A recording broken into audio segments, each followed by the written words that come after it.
Bu ilin mart ayında Azərbaycanda yaşa görə aylıq sosial müavinət alanların sayı 172.359 nəfər olub.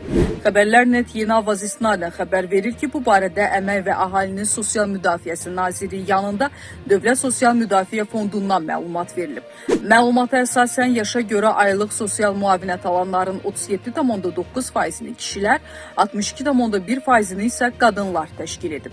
Müqayisə üçün qeyd eləyək ki, ötən ilin eyni dövrü ilə müqayisədə yaşa görə aylıq sosial müavinət alanların sayı 10.736 nəfər və ya 6,6% artıb. Belə ki, ötən il yaşa görə aylıq sosial müavinət alanların sayı 161.623 nəfər olub və onların 36,8%-ni kişilər, 63,2%-ni isə qadınlar təşkil edib. Məlumat üçün bildirək ki, yaşa görə müavinət pensiya yaşına çatdığı halda əmək pensiyası ala bilməyən şəxslərə təyin olunur. Hazırda Azərbaycanda kişilər üçün pensiya yaş həddi 65, qadınlar üçünsə 64 il 6 aydır.